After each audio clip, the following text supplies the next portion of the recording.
Have you ever wondered why some people in their 80s move and think better than people in their 40s? What if the secret has nothing to do with expensive supplements or complicated diets, and everything to do with 5 ordinary foods most people already have access to, but almost nobody eats the right way? By the end of this video, you will know exactly which foods quietly work against inflammation inside your body every single day. And more importantly, you will know the specific mistake most people make that cancels out the benefits completely. Stick around, because food number 1 on this list might already be sitting in your kitchen right now, doing absolutely nothing for you because of one simple error in how it is prepared. Hello, I am Dr. Harrison. For years, I have studied how everyday foods interact with the body's inflammation response, and one thing has become crystal clear. Chronic inflammation is quietly connected to heart disease, memory decline, joint pain, and so many of the health struggles people assume are just part of getting older. But here is the encouraging part. Research suggests certain foods may help calm that inflammation at the cellular level, when they are prepared and eaten the right way. Today I'm going to walk you through 5 foods that may support your body's fight against chronic inflammation, and I am also going to reveal the small mistakes that quietly rob these foods of their power. Number 3 on this list surprises almost everyone I talk to, so make sure you stay with me. Let's talk about what inflammation actually is, because most people picture a swollen ankle or a sore knee, and that is only half the story. There is another kind of inflammation happening silently inside your arteries, your joints, and even your brain, and you often cannot feel it happening until years later when the damage has already added up.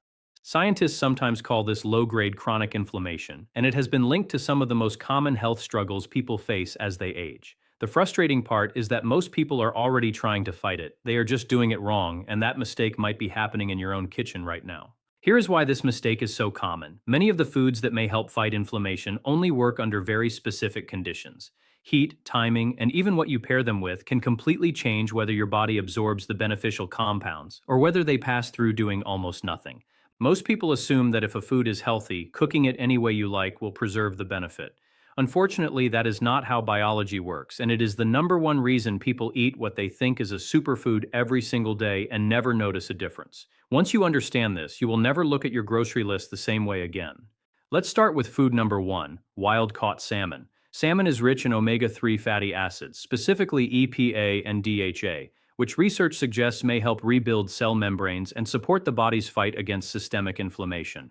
But here's the mistake almost everyone makes. High-heat cooking methods like heavy grilling or frying at very high temperatures can damage some of these delicate fatty acids before they ever reach your bloodstream.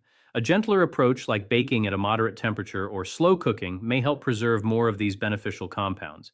If you have been searing your salmon at maximum heat thinking you were doing your body a favor, this alone could be quietly limiting the benefit you are hoping for.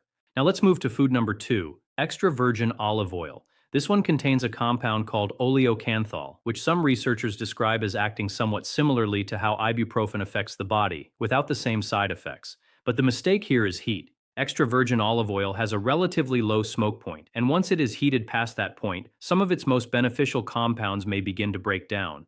That means drizzling it cold over your food, rather than using it as your main high-heat frying oil, may allow you to get more of its potential anti-inflammatory benefit. Pairing it with tomatoes is something researchers have found interesting as well, since the combination may create a kind of synergy that neither food fully provides alone.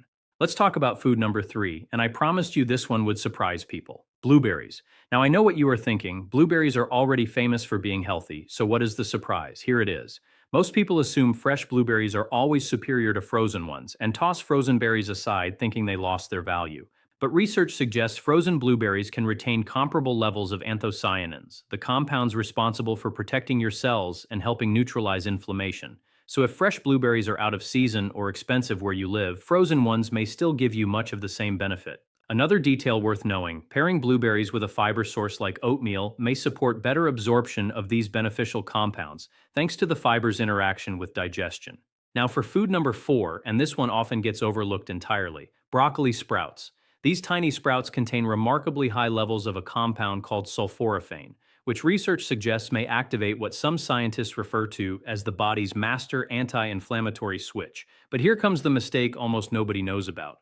Sulforaphane formation depends on an enzyme that is extremely sensitive to heat. If you cook broccoli sprouts thoroughly before eating them, you may be destroying much of that enzyme before it ever gets the chance to work. Eating them raw, tossed into a salad or a sandwich, or adding them into your food only after it has been removed from heat may allow your body to actually benefit from what makes these sprouts so powerful in the first place. This one small habit change could make a meaningful difference.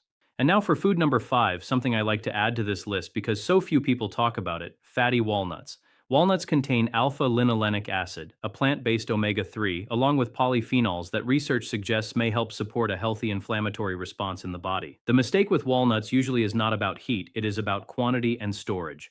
Walnuts can go rancid faster than people expect once exposed to air, light, and heat, and rancid nuts may actually contribute to oxidative stress rather than fighting it. Storing walnuts in a sealed container in the refrigerator and eating them in modest daily amounts rather than large handfuls may help you get the benefit without the downside. So let's bring this all together. Wild-caught salmon, prepared gently rather than charred. Extra virgin olive oil, used cold rather than heated to its limit. Blueberries, fresh or frozen, paired with fiber. Broccoli sprouts, eaten raw or added after cooking. And walnuts, stored properly and eaten in modest amounts. Individually, these foods may each offer some support against chronic inflammation, but the real value may come from combining several of them regularly as part of your everyday meals, rather than relying on any single one as a magic fix. Of course, no food replaces the guidance of your own doctor, and if you are managing a specific health condition or taking medication, it is always wise to check with your physician before making significant changes to your diet. These foods work best as part of a broader, proactive approach to long-term health, not as an overnight solution. Before you go, I want to hear from you. Which of these 5 foods do you already eat regularly, and which one surprised you the most today? Let me know in the comments below, and if you have your own experience with any of these foods making a difference in how you feel, share that with us too. Your story might help someone else watching this video make a change today. If this video gave you value, consider subscribing so you do not miss the next one, where we dig into another topic that could quietly be affecting your health without you even realizing it. Take care of yourself, and I will see you in the next video.